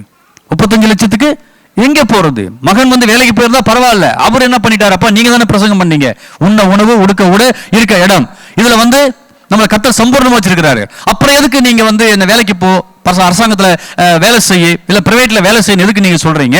அதனால பிரச்சனை இல்லை, பார்த்துக்கலாம், கர்த்தர் நடத்துவாரு, எனக்கு விசுவாசம் இருக்கு இல்லையா, நான் என்னுடைய கஷ்டத்துல நீ பார்த்தா தானே தம்பி, பரவாயில்லப்பா எனக்கு ஃபெய்த் இருக்கு, நான் பார்த்துக்கிறேன் அப்படின்னு சொல்லிட்டாரு. அதுக்கு பிறகு கடந்த மாதத்துல ஹவுஸ் ஓனர் பிரான்ஸ்ல இருந்து எனக்கு ஃபோன் பண்ணாங்க. ஃபோன் பண்ணிட்டு, பாஸ்டர் இப்படி ஒரு காரியத்தை கூட சொல்லலான் இருக்கோம், சொல்லுங்க அப்படின்னு. இப்போ உலகமெல்லாம் பார்த்தீங்கன்னா யுத்தம் நடக்குது, நம்ம என்னத்தை கொண்டு போக போறோம்? ஆண்டவர் கூட பேசினாரு, நாங்கள் இந்த பிரான்ஸ் தேசத்துல நாங்க நல்லா செட்டில் ஆயிட்டோம், அதனால அந்த வீட்டை நீங்க என்ன பண்ணுங்கன்னா, வீட்டையும் சர்ச்சும் நீங்க ஃப்ரீயா நீங்க வச்சுக்கிறீங்க, உங்களுக்கே நாங்க என்ன பண்றோம், எழுதி கொடுக்குறோம்னு சொல்லி அந்த டாக்குமெண்ட்ஸ் என்ன பண்ணிட்டாங்கன்னா அனுப்பிட்டாங்க. நாளைக்கு எங்களுக்கு கிடைக்கும். இப்போ அனுப்பி 2 வாரம் ஆகிறது, நாளைக்கு எங்களுக்கு கிடைக்கும். அப்ப பாருங்க, இது யார் செய்யற வேலை? இன்னைக்கு பாத்தீங்கன்னா அந்த இடம், அந்த சர்ச்சு எல்லாமே சேர்த்து கிட்டத்தட்ட 50 lakhs, 50 லட்சம் ஆகும். ஆண்டவர் எங்களுக்கு வாக்கு பண்ணினார், நீ கட்டாத வீட்டிலே குடியிருப்பாய், வெட்டாத துறவிலே தண்ணி குடிப்பாய் என்று சொல்லி. அது போல குன்னூர் வீடு கூட பாத்தீங்கன்னு சொன்னா நாங்க கட்டல, அதுவும் ஆண்டவர் பல போராட்டங்களுக்கு பிறகு 2021ஆம் ஆண்டு அந்த இடத்தை கிரயம் செய்வதற்கு ஆண்டவர் கிருபை செய்தார். எனக்கு அருமையான வந்திருக்கிற அன்பு சகோதரி சகோதரியே, இயேசு கிறிஸ்து ஒருவரால் மாத்திரமே உடைய வாழ்க்கையை மாற்ற முடியும். இயேசு கிறிஸ்து, அதாவது ஒவ்வொரு மனுஷனுடைய வாழ்க்கையிலும் பாத்தீங்கன்னா கிமு கிபி என்று சொல்லி சரித்திரம் 2ஆக பிரிக்கப்படுகிறது. அது போல ஒரு தனிப்பட்ட மனுஷனுடைய வாழ்க்கையை கூட இயேசு கிறிஸ்து என்ன பண்றாரு தெரியுங்களா, மாற்றக்கூடிய ஒரு வல்லமை உடையவர். இப்ப நான் இயேசுவை ஏற்றுக்கொண்டதுக்கு முன்னாடி பாத்தீங்கன்னா இந்த திருச்சியில படிக்கும் பொழுது எல்லா கெட்ட பழக்கமும் இருந்தது, அதெல்லாம் பாவம்னு எனக்கு தெரியல, ஆனால் என்றைக்கு இந்த பரிசுத்தமான தெய்வம் என் உள்ளத்துல வந்தாரோ, அது இருந்துதான் பாவம்னா எது, பரிசுத்தம்னா இது என்று பகுத்தறியக்கூடிய அந்த மனக்கண்களை ஆண்டவர் எனக்கு திறந்து கொடுத்தார். அதுக்கு பிறகு என்னுடைய வாழ்க்கை மாறியது, எங்கள் குடும்பம் ஆசீர்வாதமாக இருக்கிறது, சமாதானமாக இருக்கிறது. இன்றைக்கும் பார்த்தீங்கன்னு சொன்னா கர்த்தருடைய ஊழியத்தை நாங்கள் தைரியமாய் சந்தோஷமாய் செய்வதற்கு ஆண்டவர் எங்களுக்கு கிருபை செய்திருக்கிறார். எத்தனையோ விதமான சாட்சிகளை சொல்ல முடியும், எத்தனையோ விதமான சாட்சிகள், எத்தனையோ விதமான அற்புதங்கள், எத்தனையோ விதமான காரியங்கள். ஊழியத்தின் ஆரம்பத்தில் கஷ்டப்பட்டாலும் பாருங்க, ஒரே ஒரு சாட்சியை சொல்லி முடிக்கிறேன். என்னுடைய மகனை, நான் படிச்சதெல்லாம் தமிழ் மீடியம், என்னுடைய மகனும் தமிழ் மீடியம். அப்போ என்னுடைய மகளை மாத்திரம் என்ன பண்ண இங்கிலீஷ் மீடியத்தை படிக்க வச்சேன். 3rd ஸ்டாண்டர்ட் ரீச் மெட்ரிகுலேஷன் படிச்சுட்டு இருக்காங்க. 3rd இருந்து 4th அனுப்புறது எனக்கு காசு இல்லை, 1500 ரூபாய் கட்டணும், 1500 ரூபாய் கட்டணும். அந்த ஃபர்ஸ்ட் டேர்ம் ஃபீஸோட யூனிஃபார்மோட புக்ஸுக்கு வந்து 1500 ரூபாய் கட்டணும். நல்லா படிக்கிற பொண்ணு. நிறைய பேரண்ட்ஸ் பிள்ளைங்க என்ன பண்ணுவாங்க, படின்னு சொல்லுவாங்க. நான் என்ன பண்ண, படிச்சது போதுமா, மூடி வைன்னு சொல்லுவேன். ஏன்னா அது ஒரு டைம் படிச்சா அப்படியே என்ன பண்ணிடும், அது நல்லா படிக்கிற பிள்ளை, எல்லாத்துலயுமே மெரிட் தான். எதுவுமே டொனேஷன் கொடுத்து நான் என்ன பண்ணல, இதுவரை அதுக்கு சீட்டு வாங்கினதே கிடையாது. பையனுக்காவது பெரம்பலூர்ல 50,000 கொடுத்து அந்த டொனேஷன் வாங்கிட்டாங்க. அந்த ஆனா மகளுக்கு நான் எந்த டொனேஷனும் கொடுக்கல. அப்ப பாருங்க, ஜூன் 28ஆம் தேதி வரையில என் பிள்ளைய நான் என்ன பண்ணல, ஸ்கூலுக்கு அனுப்பல. ஸ்கூல் வேன் 7:30 வீட்டு வாசல்ல வந்து நிற்கும். உடனே டெடி ஸ்கூல் வேன் வந்துருச்சு, இருமா நாளைக்கு போகலாம், நாளைக்கு போகலாம், நாளைக்கு போகலாம், நாளைக்கு போகலான்னு சொல்லி இப்படி ஜூன் 28 தேதி ஆகி போச்சு.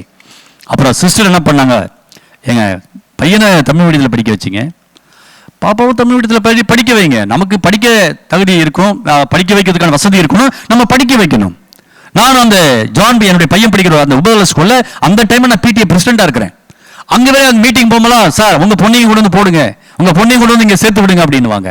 ஆனா எனக்கு என்ன ஒரு நப்பாசன்னா, நானும் தமிழ் மீடியம் ஆண்டவரே, என் பையனும் தமிழ் மீடியம், என் பொண்ணாவது ஒரு இங்கிலீஷ் மீடியத்தில் படிக்கணுங்கிற அந்த நப்பாசை என்ன பண்ணேன், அப்படியே எப்படியாவது எனக்கு தமிழ் மீடியம் கொண்டு விட விருப்பமே இல்லை. அதுக்கு பிறகு பார்த்தீங்கன்னு சொன்னா சிஸ்டர் 25ஆம் தேதி வெள்ளிக்கிழமை, 26 சனிக்கிழமை, 27 ஞாயிற்றுக்கிழமை, 28 திங்கக்கிழமை உங்களுக்கு டைம். நீங்க திங்கக்கிழமை ஒன்று கொண்டு போய் நீங்க என்ன பண்றீங்கன்னு சொன்னா இங்கிலீஷ் மீடியத்தில் விடுங்க, இல்லைன்னா நான் ஆட்டோமேட்டிக்கா தமிழ் மீடியத்தில் என்ன பண்ணிடுவேன், கொண்டு போய் விட்டுருவேன், நீங்களே முடிவு பண்ணீங்க அப்படின்ட்டாங்க. அதுக்கு பிறகு நான் என்ன பண்றேன், ஆண்டவர்கிட்ட ஜெபம் பண்றேன், ஆண்டவரே இந்த பிள்ளையாவது இங்கிலீஷ் மீடியத்தில் படிக்கட்டுமே, நாளைக்கு ஏதாவது ஊழியத்துக்கு அது பிரயோஜனமா இருக்குமே அப்படின்னு சொல்லி நான் ஜெபம் பண்ணேன். அப்போ வெள்ளிக்கிழமை முடிஞ்சது, வெள்ளிக்கிழமை பாஸ்டிங் பிரேயர் நடக்குது. ஆண்டவர் சொன்னாரு, நீங்கள் அமர்ந்திருந்த நானே தேவன் என்று அறிந்து கொள் அப்படின்னார். ஒரு வார்த்தை சொன்னார், பிடிச்சுக்கிட்டேன். அதுக்கு பிறகு சனிக்கிழமை போச்சு, ஞாயிற்றுக்கிழமை ஆராதனை நடக்குது. ஆராதனை ஆண்டவர் அதே தான் சொல்றாரு, ஓ நிலைமையில தான் எல்லாரும் உட்கார்ந்து இருக்கிறாங்க, என்ன செய்யுதுன்னு தெரியாம, ஆனால் நீங்கள் அமர்ந்திருந்து நானே தேவன் என்று அறிந்து கொள்ளுங்கன்னு சொல்லி நீ தைரியமா கண்ணை திறந்து தீர்க்கதரிசனம் சொல்லு அப்படின்னாரு. சொல்லிட்டேன். திங்கக்கிழமை காலையில வந்துச்சு, எல்லாம் இன்னைக்கு வந்த காணிக்கை இருந்தது எல்லாம் போனா ஒரு 500 ரூபாய் பாக்கெட்ல இருக்கு. அவ்வளவு 1500 ரூபாய் கட்டணும், பெரிய காசு. அப்போ காலையில லிப்னா என்ன பண்றாங்க, அப்போ எப்போ வழக்கமா, டேடி இன்னைக்கு ஸ்கூல் போகலாம் தானே, போகலாமா, பட் கொஞ்சம் லேட்டா போகலாம், கண்டிப்பா போகலாம் தானே, எத்தனை மணிக்கு, 9 மணிக்கு அப்படின்னு சொன்னேன்.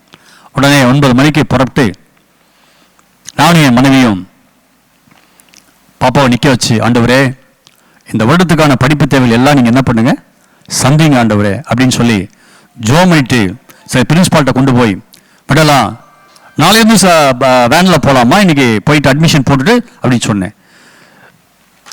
ஜெபம், அதாவது ஜெபம் பண்ணி முடிச்சுட்டு ஆமேன் போடுறோம், எங்க வீட்டு காலிங் பெல் அடிக்குது.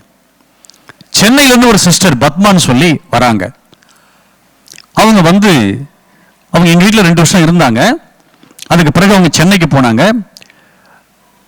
எங்க வீட்டில் அடைக்கலம் கொடுத்தோம். அவங்க வீட்டில் ஒரு பிரச்சனை ஏற்றுக்கொள்ளல. அவங்க நேராக அவங்க ஓனர் என்ன பண்ணிட்டாங்க, லீவுன்னு சொல்லிட்டு பெங்களூர் அவங்க போயிட்டாங்க, என்ன ஊட்டி பஸ் வச்சு விட்டாங்கன்னு சொல்லி காலையில் 9 மணிக்கு எங்க வீட்டுக்கு. அப்போ ஃபோன் வசதியில் ஃபோன் பண்ணி வரேன்னு சொல்றதுக்கு. அப்போ நாங்கள் கேட்குறோம், என்ன பத்தமா திடீர்னு வந்திருக்கிறீங்க, லீவ் விட்டுட்டாங்க பாஸ்டர். அப்போ லிப்னா பார்த்து கேட்டாங்க, ஏன் லிப்னா எப்பவுமே காலையில் ஸ்கூலுக்கு போயிடுவேன் ஆண்டி, நான் இன்னைக்கு தான் போறேன் ஆண்டி முதல். அப்போ எல்லாம் நிலைமெல்லாம் தெரிய வந்தது. அதுக்கு பிறகு அவங்க என்ன பண்ணாங்க, 2000 ரூபாயை எடுத்து, ஏன் பாஸ்டர் முன்னாடியே நீங்க சொல்லியிருக்கலாம்ல, எவ்வளவு உதவி செஞ்சிருக்கிறீங்க எங்களுக்கு, அப்போ நான் கொடுத்துருப்பேன் தானே அப்படின்னு சொல்லிட்டு 2000 ரூபாய் எடுத்துட்டு கொடுத்தாங்க. அதுக்கு பிறகு நான் என்ன பண்ணேன், எங்க ஸ்கூல் ரீச் மெட்ரிகுலேஷன், அவரும் பாஸ்டர் பிரின்சிபால், அங்க போன உடனே கொஞ்சம் பேசினாரு. ஏன் பாஸ்டர், நான் ஒரு ஊழியக்காரன், ஒரு ஊழியக்கார கஷ்டம் தெரியாதா, நல்லா படிக்கிற பிள்ளைய இப்படி 1 மாசம் நீங்க என்ன பண்ணிட்டீங்க, வேஸ்ட் பண்ணிட்டீங்களே, அதனால உங்க பாப்பா +2 படிக்கிற வரையில 50% கன்செஷன் நான் கொடுக்குறேன் அப்படின்னு சொல்லி அந்த 1500 ரூபாயிலையும் அங்க பாத்தீங்கன்னு சொன்னா 750 ரூபாய் வாங்கிட்டு மீதி. அப்ப பாத்தீங்கன்னா 3rd இருந்து 9th படிக்கிற வரையில பாத்தீங்கன்னா என் பிள்ளைக்கு என்ன பண்ணாங்க, கன்செஷன் பண்ணாங்க. அதனாலதான் பாத்தீங்கன்னா நான் ஊழியத்துக்கு வந்த பிறகு ஒரு சில ஆண்டுகள் படிக்க, அதாவது மெயினா பாஸ்டர்ஸ் பிள்ளைங்களுக்கு படிப்பதற்கு உதவி செய்வதற்கு ஆண்டவர் கிருபை செய்தார். என்னுடைய மினிஸ்ட்ரி பாத்தீங்கன்னா main ministry church ministry, secondary concerning about the pastors. Pastor பிள்ளைங்களுக்கு, அதாவது இன்னைக்கு நிறைய பாஸ்டர் பிள்ளைங்க படிக்க வைக்க முடியாம இருக்கு. அதனால அப்படி, அதாவது எந்த அளவுக்கு நான் கஷ்டப்பட்டேனோ, எந்த அளவுக்கு பொருளாதாரத்தில் நெருக்கப்பட்டேனோ, அந்த அளவுக்கு இன்னைக்கு அன்னைக்கு இப்ப சொன்ன ஒரு 1/4 லிட்டர் பால் வந்து 1 ரூபாய். அதை காலேஜ் பால் வாங்க காசு இல்லை.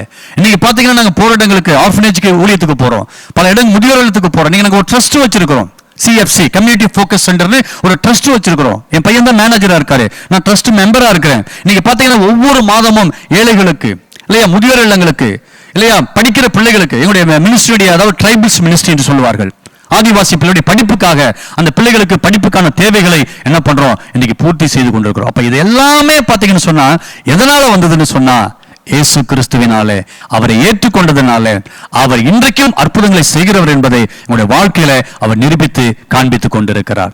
எனவே இங்க வந்திருக்கிற அன்பு சகோதரனே, சகோதரிகளே, அன்பு தகப்பன்மார்களே, தாய்மார்களே, நீங்கள் யாராக இருந்தாலும் சரி, ஏதோ இந்த உலகத்தில் மட்டும் தேவைகள் சந்திப்பதற்காக மாத்திரம் அவர் கடவுள் அல்ல. மரித்த பின்பு நமக்கு ஒரு வாழ்க்கை இருக்கிறது, மரித்த பின்பு நமக்கு ஒரு வாழ்க்கை இருக்கு. அதாவது அங்கே பாத்தீங்கன்னா ஆண்டவர் சொல்றாரு, நானே, யோவான் 14:6 இல்லையா, நானே வழியும் சத்தியமும் ஜீவனுமாய் இருக்கிறேன், என்னை இல்லாமல் ஒருவன் என்ன பண்ண முடியாது, பரலோகத்திற்கு வர முடியாது என்று சொல்லி இருக்கிறார். அதனால இந்த உலகத்துல நீங்க வெவ்வேறு நம்பிக்கை நீங்க இருந்திருக்கலாம், ஆனா இந்த பிசினஸ்மேன் ஃபெலோஷிப், இந்த ஃபெலோஷிப் வந்திருக்கிற யாராக இருந்தாலும் இதுவரையிலே நீங்க வந்து இயேசு கிறிஸ்துவை ஏற்றுக்கொள்ளுன்னு சொன்னா, இயேசு கிறிஸ்துவை ஏற்றுக்கொள்ளுங்கள், அவரே மெய்யான தெய்வம். எரேமியா 10:10 சொல்லுகிறது, கர்த்தரோ மெய்யான தெய்வம், அவர் ஜீவனுள்ளவர் என்று சொல்லுகிறது. அந்த ஜீவனுள்ள தேவனை நாம் அண்டிக் கொள்ளும் பொழுது மரித்த பின்பு நமக்கு ஒரு வாழ்க்கை இருக்கிறது. அது நித்தியமான ஒரு வாழ்க்கை, அது கடவுளோடு வாழக்கூடிய ஒரு வாழ்க்கை. அங்கே பார்த்தீங்கன்னு சொன்ன உலகத்துடைய பாடுகள், கஷ்டங்கள், கவலைகள், வேதனைகள் எதுவுமே இல்லை. ஏன்னா இயேசு கிறிஸ்து நமக்காய் ஜீவனை கொடுத்தார், நமக்காக அவர் ஜீவனை கொடுத்தார். இந்த உலகத்துல பாத்தீங்கன்னா உலகத்துல பல தெய்வங்கள் இருக்கிறது. நான் சொன்னேன் 33 கோடி தெய்வம் இருக்கிறது. அவருடைய ஹிஸ்டரி எல்லாம் நீங்க படிச்சு பாருங்க. நான் சொன்னது போல பாத்தீங்கன்னா, அதாவது வந்து ஒரு பெற்ற பிள்ளைகளுக்கு எப்படி ஒரு பெற்றோர்கள் முன்மாதிரியா இருந்தாதான் அந்த பிள்ளைகள் நன்றாக வளருவார்கள். நான் சொல்லுவேன், பிரசங்கத்துல சொல்லுவேன், நான் செய்யாத எந்த காரியத்தையும் என் பிள்ளைகளை செய்ய சொல்ல மாட்டேன். நான் செய்யற காரியத்தை என் பிள்ளைகள் என்ன பண்ணும், கண்ணால பார்க்கணும். நான் ஜெபிக்கிறத பார்க்கணும், நான் முழங்கால் போட்டு வேதம் வாசிக்கிறத பார்க்கணும், நான் ஆலயத்துக்கு போறத பார்க்கணும். நான் செய்யாததை என் பிள்ளைகளை செய்ய சொல்றது முட்டாள்தனம். அது போலதான் எப்படி பேரண்ட்ஸ் வந்து பிள்ளைங்களுக்கு முன்மாதிரியா இருக்க வேண்டுமோ, அது போல நீங்களும் நானும் வணங்குற கடவுள் நமக்கு முன்மாதிரியா இருக்க வேண்டும். அது எதை கற்றுக் கொடுக்கிறது என்று சொல்லி நாம் சிந்திக்க வேண்டும், அது சிந்திக்க வேண்டும். அப்ப அந்த கடைசியா சொல்லி முடிக்கிறேன். அப்ப அந்த பெரியார் கோயிலில் இருக்கும் பொழுது என்ன கற்றுக்கொண்டதை உங்களுக்கு நான் சொல்றேன். அப்ப இந்த வயலூர்ல அதான் சொன்ன சுஜிதா சொன்னேன், இந்த வயலூர்ல கடவுள் இல்லைன்னு பிரசங்கம் பண்ணேன் ஒரு காலத்துல. நீங்க கடவுள் இருக்கிறார்ன்றதுக்காக பிரசங்கம் பண்றதுக்கு இந்த வழியா நான் வரேன். கடைசியா சொல்றேன், பெரியாருடைய கொள்கையும் இந்த பைபிள் கொள்கையும் ஒன்று. வேதத்துல ஒன்றியமல்ல நான் வாசிக்க நினைக்கிறேன், கண்ணால் காண்கிறவன் சகோதரனை நேசிக்காவிட்டால் காணாத கடவுளை எப்படி நேசிப்பாய்? அதுதான் அவருடைய கொள்கை. என்றைக்கு ஒரு மனிதன் சக மனிதனை ஜாதி, மதம், இனம், மொழி, பண்பாடு, கலாச்சாரம், நாகரிகம் எல்லாவற்றையும் கடந்து அவனும் ஒரு மனிதன் தான் சொல்லி என்றைக்கு மதிக்க கற்றுக் கொடுக்கிறானோ அன்றைக்குத்தான் எங்க உள்ளத்துல கடவுள் இருக்கிறார், அவன் உள்ளத்துல கடவுள் இருக்கிறார். அதுவரையில எங்களுக்கு துக்கம் தான் சொல்லி கருப்பு சின்னத்தை என்ன பண்ண தெரியுங்களா, அவர் அடையாளமாக வைத்தார். அப்ப பாருங்க, அவருடைய கொள்கை இன்றைக்கு உலகத்துல அப்படி இருக்குமா? ஏன்னா பின்பற்றுகிற மதமே அதை நமக்கு சரியாக போதிக்கல. பிரம்மாவின் நெத்தியில் பிறந்தவன் பிராமணன், சோல்டர்ல பிறந்த வைசியன், இடுப்புல பிறந்த சத்திரியன், பாதத்துல பிறந்த சூத்திரன். அப்ப கடவுள் பார்ஷியாலிட்டி பார்ப்பாரா? வேதம் சொல்லுகிறது அவர் பாரபட்சமற்ற தேவன். பிரதர் பாஸ்கரன் சொன்னது போல இனங்களை கடந்து, ஜாதிகளை கடந்து, மதங்களை கடந்து, எல்லாவற்றையும் கடந்தவர் தான் இயேசு கிறிஸ்து. என்னிடத்தில் வருகிறவனை நான் ஒருபோதும் என்ன செய்வது கிடையாது, புறம்பே தள்ளுவதுன்னு சொல்றார். அப்ப பாருங்க, அந்த வேதங்கள் எல்லாம் 4 வேதங்கள், 6 சாஸ்திரங்கள், 18 புராணங்கள், என்னென்னவோ இருக்கிறது. ஆனா எல்லாத்தையும் நம்பி நம்பி நம்பி இன்னைக்கு என்ன பண்றாங்க தெரியுங்களா, அந்த நித்திய வாழ்வை இழந்து போகாதபடிக்கு இயேசு கிறிஸ்து மாத்திரமே மெய்யான கடவுள் என்பதை நீங்கள் அறிந்து கொள்ள வேண்டும். பெரியார் கூட பாருங்க, ஒரு முறை பெரிய மாநாடு நடக்குது. அந்த மாநாட்டுக்கு முன்னாடி, அவருக்கு முன்னாடி நிறைய பேர் பேசுறாங்க. பேசி முடிச்சுட்டு கடைசியா பெரியார் பேசணும். பேசும்போது அவர் ஸ்டேஜுக்கு ஏறின உடனே மைக் அவர்கிட்ட கொடுத்தாங்க. மைக் அவர்கிட்ட கொடுக்கும்போது அவர் என்ன சொன்னாரு சொன்னா, பவர் கட் ஆயிடுச்சு. பவர் கட் ஆன உடனே அவர் என்ன சொன்னாரு, அடா கடவுளே அப்படின்னாரு, அடா கடவுளே அப்படின்னாரு. அப்ப ஸ்டேஜில் இருக்கிறவங்க ஒரே ஆச்சரியம், கடவுள் இல்லைன்னு சொல்றதுக்கு தானே இவ்வளவு பெரிய மாநாட ஏற்பாடு பண்ணி கரண்ட் போறதுக்கு நீங்களே வந்து அடா கடவுளேன்னு சொல்றீங்களே அப்படின்னு சொல்லி எல்லாரும் ஆச்சரியப்பட்டாங்க. அப்ப பெரியார் சொன்னாரு, டேய், கடவுள் இருக்கிறதால தான் நம்ம இல்லைன்னு சொல்றோம், கடவுள் இருக்கிறதால தான் நம்ம இல்லைன்னு. எல்லாத்துக்கும் ஒரு ஆப்போசிட் இருக்கு. எஸ்னா நோ, நோன்னா எஸ். அதனால கடவுள்னா யார், அந்த கடவுள் எப்படிப்பட்டவனாக இருக்க வேண்டும் என்று சொல்லி தெரிஞ்சுக்கிட்டு அந்த கடவுள் உள்ளத்துல இருந்தார்னா, உண்மையான கடவுள் உள்ளத்துல இருந்தா அந்த மனுஷனுடைய வாழ்க்கை எப்படி இருக்கும்? இப்ப நான் பாருங்க, பட்டை மூட்டை அடிச்சுட்டு ஒயிட் அண்ட் ஒயிட் போட்டு நானும் எங்க அப்பா மாதிரி போய் உட்காருவேன். ஆனா ஒரு தாட்கோ லோனுக்கு, ஆட்டு லோன், மாட்டு லோனுக்கு அங்க அந்த அப்ளிகேஷன் ஃபில் பண்றதுக்கு 100 ரூபாய் லஞ்சம் வாங்குவேன். அப்ப என் உள்ளத்துல கடவுள் எங்க இருக்கிறாரு? அப்ப அந்த வேதத்தை படிச்சேன். பரிதானம் வாங்காதே என்று வேதம் சொல்லுகிறது. அந்த வார்த்தை எனக்கு அதிகமாக தாக்கத்தை ஏற்படுத்தியது. நான் 90 ரிசைன் பண்ணிட்டேன். ஆனால் சில பாடுகளை ஏற்றுக்கொண்டேன், கஷ்டங்களை ஏற்றுக்கொண்டேன். ஆனால் அது நிரந்தரம் அல்ல. கர்த்தர் எல்லாவற்றையும் மாற்றி இன்றைக்கு ஆண்டவர் என்ன பண்ணியிருக்காரு? ஆசீர்வாதமாய் வைத்திருக்காரு. கடைசியா பெரியாருடைய வாழ்க்கை வரலாறு புத்தகத்துல கடைசியா அவங்களுடைய மகன் எழுதியிருக்கிறாரு. அவர் பெரியாருடைய வாயினால அவர் எழுதியிருக்காரு, இந்த உலகத்துல கடவுள் என்பது ஒருவன் இருப்பான் என்று சொன்னால் அது என் பெருமானாகிய இயேசு கிறிஸ்து ஒருவர் மாத்திரமே சொல்லி அவர் புத்தகத்துல எழுதி வைத்ததை நான் படித்திருக்கிறேன். எனவே இந்த உலகத்துல அநேக தெய்வங்கள் உண்டு. 33 தெய்வங்கள் இருக்கிறது. நிறைய சமஸ்கிருத ஸ்லோகங்கள், எல்லா வேதங்களும் நான் சொல்றது போல 4 வேதம், 6 சாஸ்திரம், 18 புராணம் என்னன்னோ இருக்கு. ஆனா பெரியார் சொல்வார், புராணங்கள் அனைத்தும் புழுகு மூட்டைகள் அப்படின்வார். புராணங்கள் அனைத்தும் புழுகு மூட்டைகள் அப்படின்னு சொல்லுவார். ஆனா எல்லாமே புழுகு மூட்டை. ஆனால் இந்த பரிசுத்த வேதம் மாத்திரமே உண்மை. இந்த வேதம் சொல்லுகிற இயேசு மாத்திரமே மெய்யான கடவுள். அந்த இயேசு கிறிஸ்துவை ஏற்றுக்கொள்ளுங்கள், நித்திய வாழ்வை பெற்றுக் கொள்ளுங்கள். கடவுள் எல்லாரையும் ஆசீர்வதிப்பாராக. ஆமென். God bless you. ஆமென்.